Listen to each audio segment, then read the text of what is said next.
क्या general category वालों के लिए एक और बुरी खबर आ चुकी है। जहां पहले सीट्स रिजर्वेशन के थ्रू लगता था कि सिस्टम एक तरफ थोड़ा ज्यादा झुक चुका है, अब क्या रूल्स एंड रेगुलेशंस भी उसी डायरेक्शन में इतने टिल्ट हो गए हैं कि जनरल कैटेगरी बस विलन बनकर रह गया है। क्या अब बात सिर्फ परसेप्शन की नहीं रही, बल्कि लीगली भी एक क्लास को पहले से ही गिल्टी मान लिया गया है। और सबसे बड़ा सवाल कि क्या chief justice of India Suryakant इस पूरे मुद्दे पर सुप्रीम कोर्ट में कोई ऐसा बड़ा फैसला लेने वाले हैं जो पूरे हायर एजुकेशन सिस्टम का फ्यूचर ही रीडिफाइन कर देगा। 13 जनवरी 2026 को जब University Grants Commission (UGC) promotion of equity in higher education institutions regulation 2026 notify होती है, तो पहली नजर में ये एक प्रोग्रेसिव स्टेप लगता है। नाम ही ऐसा है जो इंक्लूजन और फेयरनेस की प्रॉमिस करता है। लेकिन जैसे जैसे रेगुलेशन की फाइन प्रिंट सामने आती है, कैंपसेस, कोर्ट रूम्स और सोशल मीडिया पर एक ही क्वेश्चन घूमने लगता है कि क्या ये रेगुलेशन सच में इक्विटी प्रमोट कर रहा है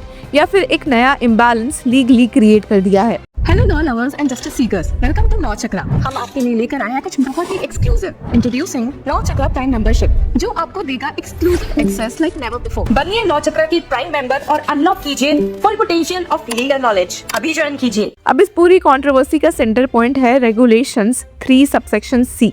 इस रेगुलेशन के मुताबिक कास्ट बेस्ड डिस्क्रिमिनेशन का मतलब है discrimination only on the basis of caste और tribe against the members of the scheduled caste, scheduled tribes and other backward classes. और यहीं पर एक साइलेंस है जो काफी लाउड है। इस डेफिनेशन के अंदर जनरल कैटेगरी का कोई जिक्र नहीं है। मतलब अगर आप SC, ST या OBC कैटेगरी से बिलोंग नहीं करते तो लॉ के हिसाब से आप कास्ट बेस्ड डिस्क्रिमिनेशन के विक्टिम हो ही नहीं सकते। और यहीं से कंट्रोवर्सी और शार्पन हो गई जब पॉलिटिक्स और लॉ एक तरफ टकराते हुए दिखे, जहां RJD national spokesperson Kanchana Yadav ने शार्प रिएक्शंस ट्रिगर कर दिए जब कहा कि upper caste deserves to be trapped in fake cases. वहीं ऐसी मेंटालिटी को स्लैम करते हुए नजर आए हैं senior advocate J. Sai Deepak, जिन्होंने ट्वीट किया कि this is the kind of utterly wild mentality the UGC regulations encourage and enable. I think it's time to junk the convenient excuse कि सरकार हमारी है पर सिस्टम उनका है, which is used to defend the indefensible. अब इस case में ट्विस्ट ये आया है कि इस प्रोविजन को चैलेंज करते हुए एडवोकेट विनीत जिंदल ने सुप्रीम कोर्ट का दरवाजा फाइनली खटखटा दिया है। जी हाँ व्यूअर्स, उनका कहना है कि रेगुलेशंस 3 सबसेक्शन C अपने प्रेजेंट एक्सक्लूजनरी फॉर्म में non SC, ST, OBC categories को ग्रीवांस रिड्रेसल और इंस्टीट्यूशनल प्रोटेक्शन से बाहर कर देता है।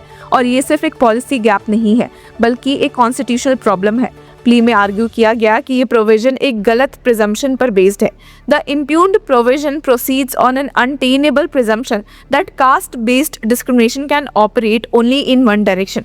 यानी लॉ पहले ही डिसाइड कर लेता है कि डिस्क्रिमिनेशन सिर्फ एक ही साइड से हो सकता है और बाकी सब लोग इस इक्वेशन में विक्टिम्स हो ही नहीं सकते। और यहीं से जनरल कैटेगरी स्टूडेंट्स और फैकल्टी का फियर स्टार्ट होता है।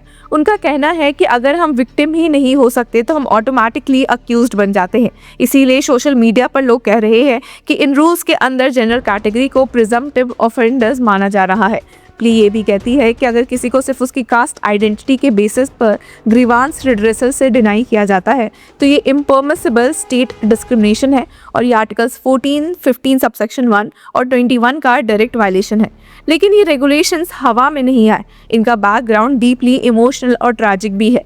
2016 में हैदराबाद यूनिवर्सिटी के दलित रिसर्च स्कॉलर रोहित वेमुला और 2019 में दलित मेडिकल स्टूडेंट पायल तरवी की सुसाइड्स ने पूरे देश को हिला दिया था। दोनों केसेस में एलिगेशन थे कि उन्हें यूनिवर्सिटीज में severe caste based harassment face करनी पड़ी।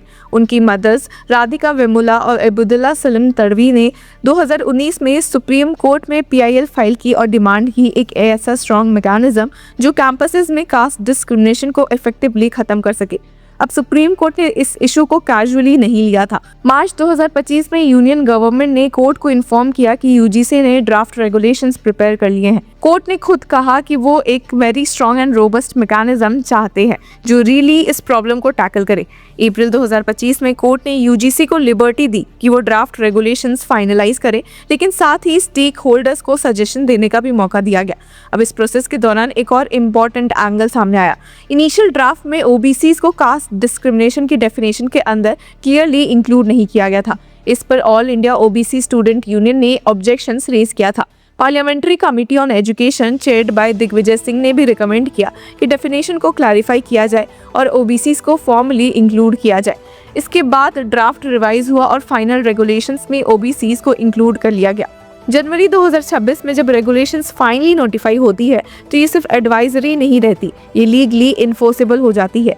इसका मतलब ये है कि अगर कोई यूनिवर्सिटी इन रूल्स को कंप्लायंस नहीं करती तो कॉन्सिक्वेंसेस सीवियर हो सकते हैं। यूजीसी स्कीम से बाहर कर दिया जाना, एकेडमिक प्रोग्राम्स का अप्रूवल डिनाई होना, हत्ता कि इंस्टीट्यूशन की रिकग्निशन तक विड्रॉ की जा सकती है। रेगुलेशंस के अंदर हर हायर एजुकेशन इंस्टीट्यूशन को इक्वल अपॉर्चुनिटी सेंटर बनाना मैंडेटरी है। इन सेंटर्स के अंदर इक्विटी कमिटीज फॉर्म होंगी जिसमें SC, ST, OBC, वुमेन और पर्सन्स विद डिसेबिलिटीज का रिप्रेजेंटेशन जरूरी है। कंप्लेंट हैंडलिंग का प्रोसेस भी टाइट है। 24 आवर्स के अंदर कंप्लेंट नोटिस, 15 दिन के अंदर रिपोर्ट और 7 दिन के अंदर इंस्टीट्यूशनल हेड को एक्शन लेना होगा। नेशनल लेवल पर मॉनिटरिंग कमिटीज भी बनेंगी। सपोर्टर्स कहते हैं कि ये सब जरूरी है क्योंकि डेटा दिखाता है कि डिस्क्रिमिनेशन कंप्लेंट्स बढ़ रही है और बिना स्ट्रिक्ट इन्फोर्समेंट के कुछ भी चेंज नहीं होता। उनके लिए ये रेगुलेशंस लॉन्ग ओवरड्यू है। लेकिन क्रिटिक्स का कहना है कि स्ट्रक्चर इनहेरेंटली वन साइडेड है। ना इक्विटी कमिटीज में जनरल कैटेगरी का रिप्रेजेंटेशन मैंडेटरी है, ना उनके लिए ग्रीवांस रिड्रेसल का क्लियर और इक्वल मैकेनिज्म प्रोवाइडेड है। इसी वजह से कई स्टेट्स में प्रोटेस्ट हुए हैं। स्टूडेंट्स और फैकल्टी बॉडीज ने आर्ग्यू किया कि रूल्स सोशल हार्मनी को इम्प्रूव करने के बजाय और ज़्यादा पोलराइजेशन क्रिएट कर रही है।